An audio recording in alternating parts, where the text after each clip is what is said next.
ప్రియమైన దేవుని వారలారా, ప్రభువును రక్షకుడైన యేసుక్రీస్తు వారి దివ్యనామమున మీకందరికీ శుభములు, వందనములు తెలియచేస్తూ ఉన్నాను. ఈ దినము వాక్య ధ్యానం కొరకై 115వ కీర్తన 12వ వచన భాగాన్ని చదువుకుందాం.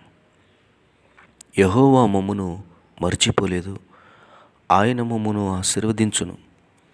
ఆయన ఇశ్రాయేలులను ఆశీర్వదించును, అహరోను వంశస్థులను ఆశీర్వదించును.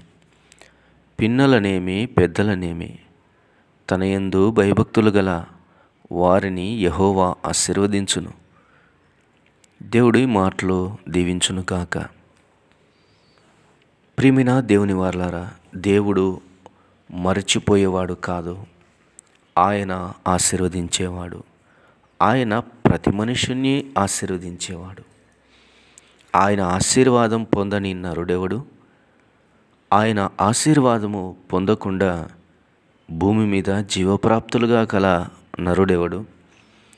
మనము భోజనం చేయుచున్నను, పానము చేయుచున్నను, మనము వస్త్రములు ధరించుకొని బ్రతుకుచున్నను, మనము నవ్వుతున్నాము అంటే, మనము ఆనందించగలుగుతున్నాము అంటే, మనము సమస్తమును కలిగి ఉన్నాము అని అంటే కారణం ఆయన ఆశీర్వాదమే. ఆయన ఆశీర్వాదము వలననే సమస్తమును సృష్టించి ఆయన మనకు అనుగ్రహించాడు. ఆయన అనుగ్రహించినదే మనకు ఇచ్చిన ఆశీర్వాదము. ఇది ఇలాగుండగా ఆయన మమ్మును మరిచిపోలేదు, ఆయన మమ్మును ఆశీర్వదించును అంటున్నాడు.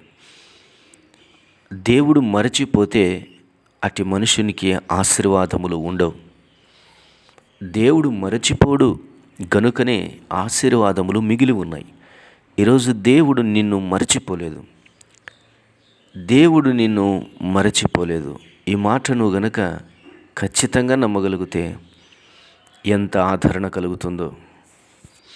ఈ రోజుల్లో తల్లి తన పిల్లలను మరచిపోతున్నారు, తండ్రులు పిల్లల్ని మర్చిపోతున్నారు, పిల్లలు తల్లిదండ్రులను మర్చిపోతున్నారు. అందుకనే ఆయన ఇలా అన్నాడు, తల్లి తన గర్భమున పుట్టిన చంటి పిల్లను మరచున? వారైనా మరచుదురు, కానీ నేను నిన్ను మరువను. చూడుము, నా అరచేతుల్లో నిన్ను చెక్కుకొని ఉన్నాను అని అంటున్నాడు.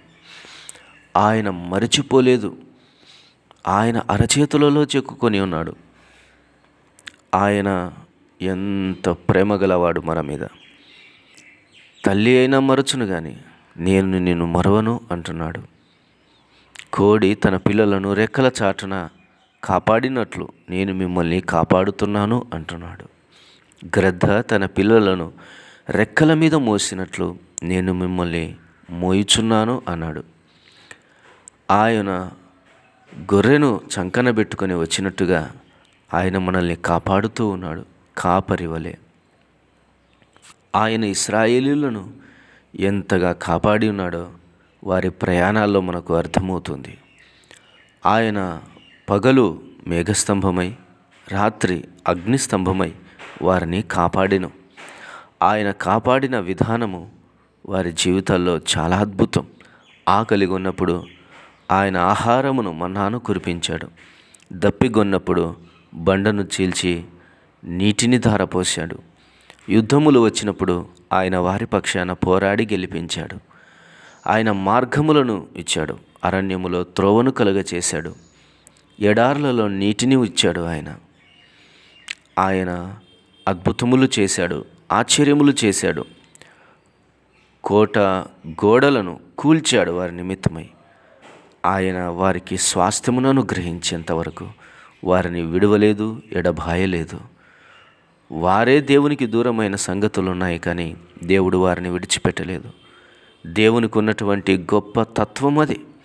ఆయన తాను చేసిన నరులను ఆయన విడిచిపెట్టేవాడు కాదు, కానీ ఆయనను వారే విడిచిపెట్టి సాతానుకును వాని దూతలకును ఏర్పరిచిన నిత్యాగ్నిగుండమునకు మనుషులే వెళ్ళిపోతున్నారు. మనుషుల కొరకు ఆయన ఎంతమాత్రము దాన్ని చేయలేదు, కానీ మనుషులు సాతాను వెంట వెళ్ళి దానిలో పడిపోతున్నారు. గనుక ఆయన విడువడు, ఆయన మరచిపోడు అన్న సంగతి ఎంత గొప్ప విషయం. ఈరోజు దేవుడు నన్ను మరిచాడేమో అని నీ హృదయం చెబుతుందా? నీ మనస్సు ఒకవేళ అలాగూ ప్రేరేపిస్తుందా? నీ చుట్టూ ఉన్న స్థితిగతులు అలా చెబుతున్నాయా? నీ ఎదుటున్నటువంటి మనుషులు నీకు అలా బోధిస్తున్నారా? అలాగైతే కాదు సుమా. ఈరోజు దేవుడు ఎన్నడూ మర్చిపోయేవాడు కాదు. ఆయన నిన్ను ఎన్నడూ మర్చిపోడు. అందుకని యెహోవా మమ్మును మర్చిపోలేదు, ఆయన మమ్మును ఆశీర్వదించును. ఆయన నిన్ను మరవలేదు అంటేనే నీవు ఆశీర్వాదింపబడబోతున్నావని అర్థమవుతుంది. అయితే ప్రియులారా, ఏ దేవుడు మనల్ని ఆశీర్వదిస్తున్నాడు? ఎవరు ఆశీర్వదించి ఆయన ఎవరు అని అంటే 115వ కీర్తనలోనే 15వ వచనాన్ని ఒకసారి చదువుకుందాం.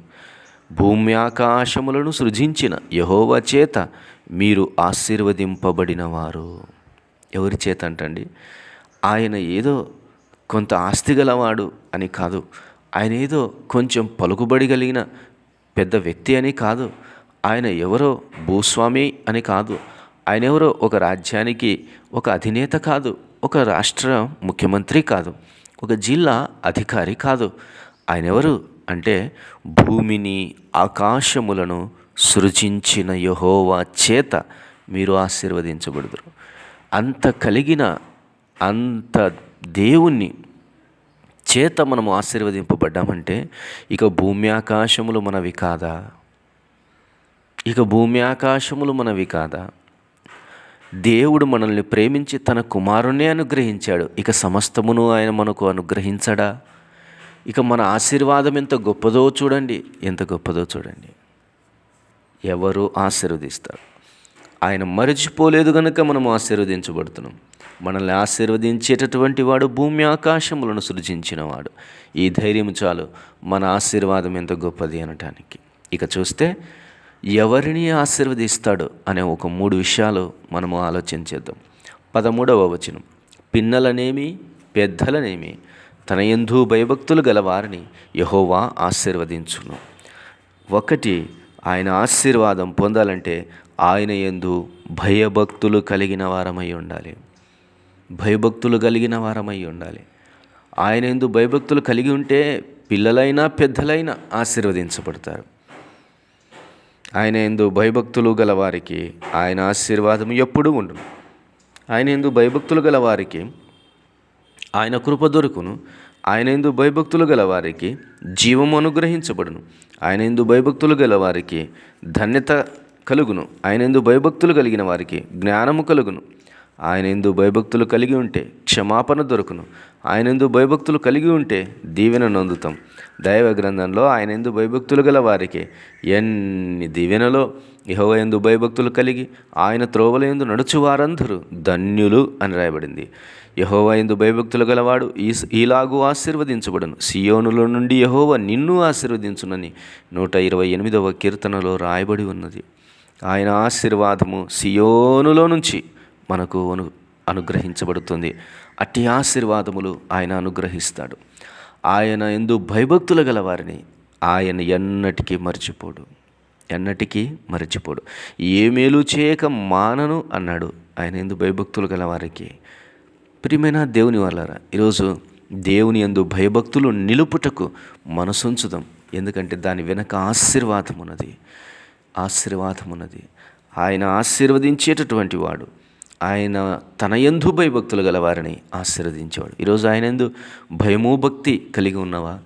గత కాలంలో ఎలాంటి భయభక్తులు చూపించావో తెలియదు, కానీ ఇక నుంచి అయినా ఆయన యందు భయభక్తులు కలిగి జీవించుటకు ప్రయత్నించు. ఆయన నిన్ను ఆశీర్వదించబోతున్నాడు.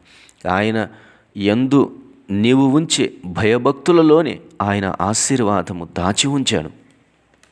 ఇది మొదటిది. రెండవది, 12వ వచనంలో మనము రివర్స్గా ఆలోచన చేస్తూ ఉన్నాం. ఆ వచన భాగాన్ని, అహరోను వంశస్థులను ఆశీర్వదించును. రెండవది, ఎవరిని ఆశీర్వదిస్తాడు అని అంటే తన యందు భయభక్తులు గలవారిని అని మొదట చెప్తే, రెండవది ఆయన అహరోను వంశస్థులను ఆశీర్వదించును. అహరోను వంశస్థులు అనగా దేవుని మందిర సేవ చేసేవారు. ఈరోజు నీవు దేవుని మందిర సేవ చేస్తే, దేవుని మందిరములో నువ్వు పని చేస్తే, దేవుని మందిరములో నిలిస్తే, దేవుని మందిరమునకు వెళితే, దేవుని మందిరములో బాధ్యత వహిస్తే, దేవుని మందిరమునకు తీసుకొని వస్తే, దేవుని మందిరమును ప్రేమిస్తే, దేవుని మందిరమును చూడగలిగితే నీవు ఆశీర్వదించబడుతావు. అహరోను వంశస్థులు, దేవుని మందిర సేవ చేసిన వారు, యాజకులు వారు, యాజక ధర్మము చేసినటువంటి వారు. ఈరోజు మనల్ని కూడా ఆయన రాజులైన యాజక సమూహములుగా ఆయన మనల్ని చేసి ఉన్నాడు అన్నది సర్వసత్యమైన మాట. రాజులైన యాజకులుగా చేసిన ఆ దేవాది దేవునికి యాజకత్వమును చేయటం, ఇతరుల పక్షాన పాపక్షమాపణ నిమిత్తమై ప్రార్థన చేయటం, ఇతరుల పక్షాన విజ్ఞాపన చేయటం, ఇతరుల పక్షాన యాచనలు చేయటం, దేవుని మందిరములో సేవ చేయటం అంటే అది. అందుకనే లూకా సువార్తలో ఒక ప్రవక్తని ఉంది, ఆమె పేరు అన్నా.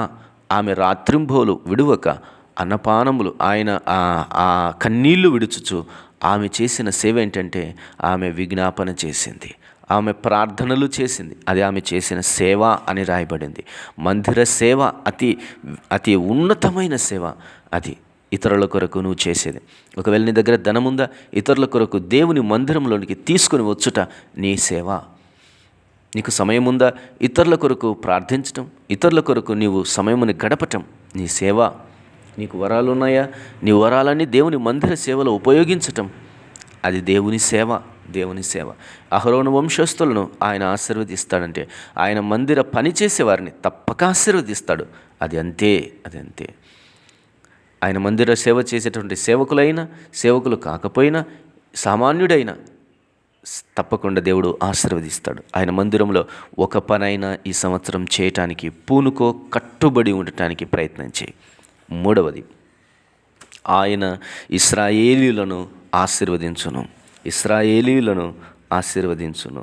ఇశ్రాయేలు అను మాటకు అర్థం ఆయన యాకోబు దగ్గర ఆ నిర్వచనాన్ని ఇచ్చాడు. యాకోబు రాత్రంతా పెనుగులాడి దేవునితో పోరాడి గెలిచిన వాడై, ఆయన మనుషులతోనూ దేవునితోనూ గెలిచిన వాడై ఉన్నాడు గనక దేవుడే అతనికి పేరు పెట్టాడు. నీవు ఇశ్రాయేలు అనబడదు. ఇశ్రాయేలు అను మాటకు కింద భాగంలో రాయబడింది దేవునితో పోరాడు వాడు అని.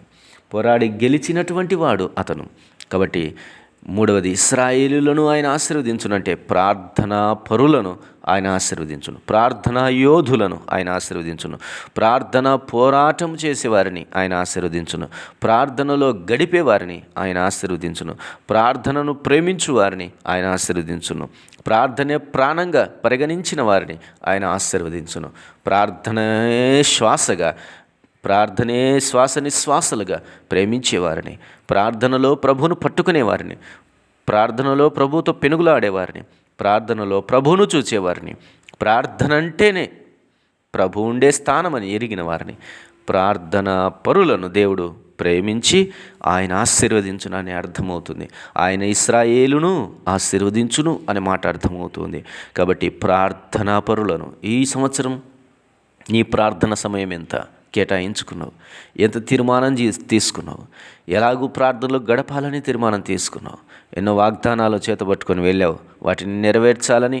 వాటిని చూస్తూ ఉంటే కాదు, వాటి నిమిత్తమై నీవు ప్రార్థన చేసిన ఎడల అవి నెరవేర్చబడతాయి. ఈరోజు దేవుడు నీతో మాట్లాడుతూ ఉంటుండగా నీ వాగ్దానం కొరకై, దేవుడు నీకు ఇచ్చినటువంటి ప్రామిస్ కొరకై, దేవుడు నీకు ఇచ్చినటువంటి వాగ్దాన వాక్యము కొరకై నీవు ప్రార్థన చేయాలి.